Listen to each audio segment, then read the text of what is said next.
Mes très chers frères et sœurs bien-aimés, le cheminement de Carême commence à être très intéressant.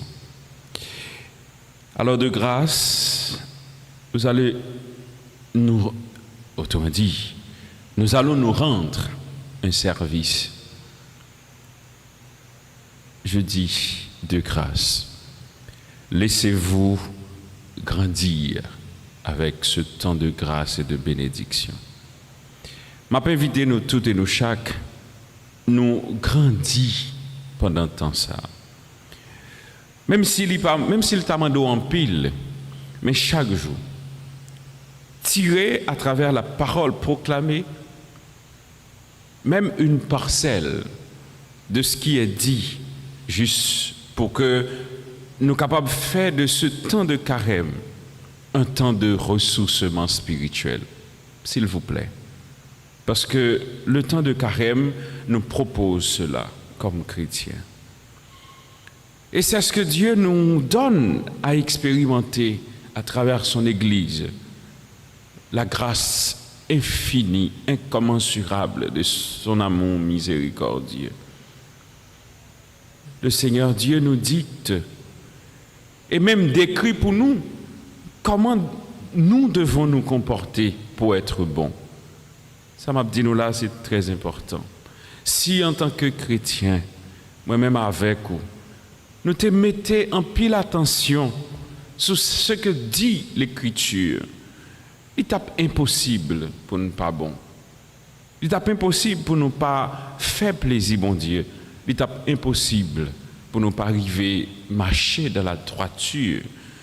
Jean bon Dieu voulait. D'ailleurs, je comprends pourquoi le Christ nous dit soyez bons, soyez saints, soyez parfaits comme votre Père céleste est parfait. La parole de Dieu nous invite à éviter le chemin du mal.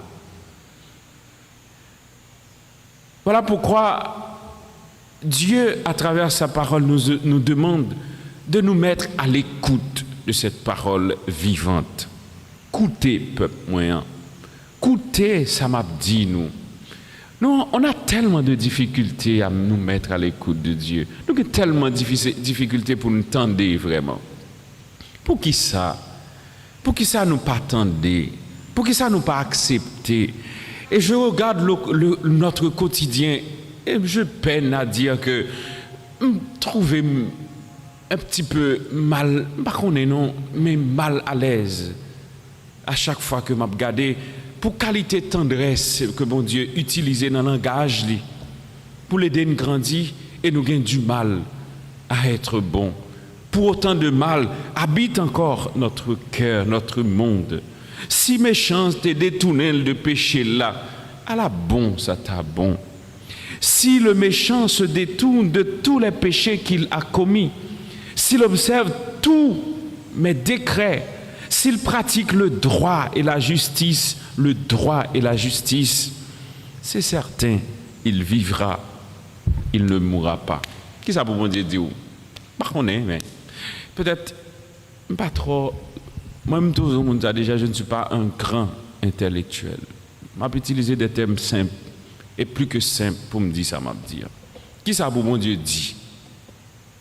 Qui ça pour le dire pour que chrétien l'applique dans sa pratique de vie? Des fois, nous, petits casses difficiles et rebelles. Rebelles, ce n'est pas parce que nous pas attendons. Parfois, il y a des gens qui passent tout le temps, bon Dieu a pas la même choisi. Le choix de, je dirais, mépriser Dieu dans et par sa parole, c'est volontaire et je pourrais dire même volontiers de la part du chrétien.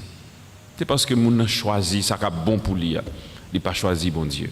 C'est parce que je choisis, fait peut-être mon plaisir, je n'ai pas choisi ça, bon Dieu m'a dit. Alors que ce qui est dans mon intérêt, c'est ça, bon Dieu m'a dit. Pour qui nous pas prendre chemin ça? Et bon Dieu nous invite à pratiquer ce qui est bon. Le droit, c'est croire.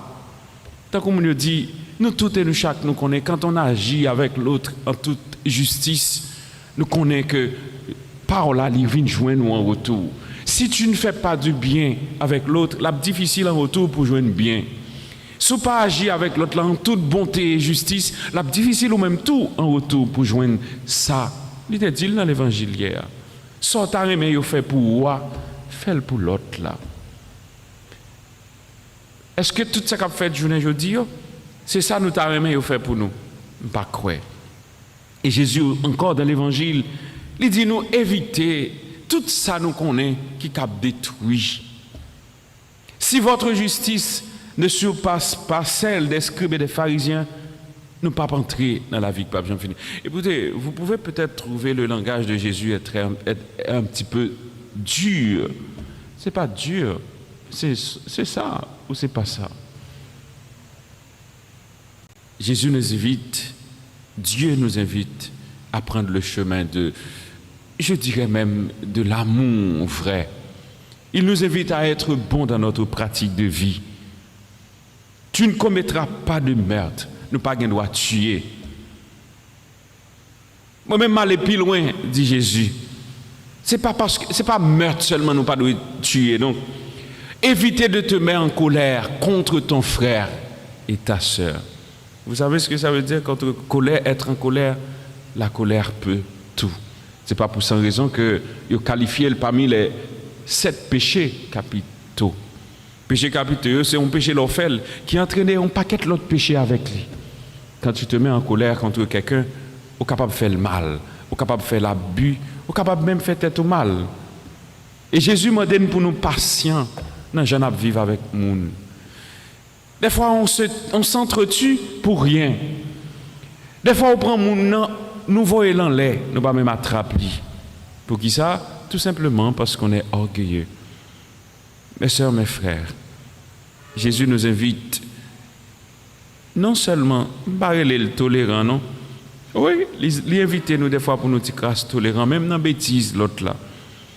Si par exemple, tu sais que ton frère a quelque chose contre toi, ton frère a quelque chose contre toi, ça veut dire que si vous voulez plaire au Seigneur, si nous voulons faire plaisir à grand-maître là, dans le jeune vivre, tant pis, à nous prendre chemin. Réconciliation, chemin pardon. Jésus mettait en pile l'accent sur lui pendant la semaine pour le dire nous, c'est pour nous apprendre à pardonner. C'est pour nous aller au-delà de ce que nous pouvons faire nous-mêmes, de par notre propre force. Faites-vous toujours habiter par la force divine, par la sagesse divine. Quittez l'orgueil de côté, quittez rancune de côté pour nous arriver à entendre-nous avec l'autre là. Va d'abord te réconcilier avec ton frère.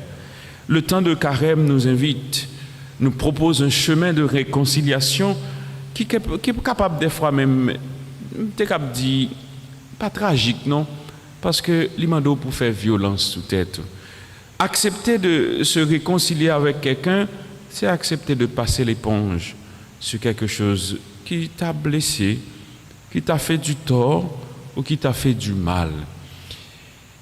Si oui, nous acceptons de prendre ce chemin, l'autre que tu considères comme ton adversaire, oui, tu peux lui donner la possibilité de devenir ton frère, ton compagnon de route. D'abord, dit l'Écriture, avant de présenter une offrande par grand-maître là, à joindre frère ou la sœur là, si là qu'on considère comme adversaire là, à le réconcilier avec lui, à le chercher joindre une entente avec lui. Sinon, n'a pas un chemin qui peut mener ça mon Dieu m'a dit. Au final, si je comprends bien, si nous t'avons écouté bon Dieu, nous t'avons écouté bon Dieu. Ça ne veut pas dire que nous n'avons pas de petit différent entre nous. Mais c'est plus facile pour nous réconcilier nous avec l'autre, nous dans difficulté, au lieu que nous cherchions à venger l'autre.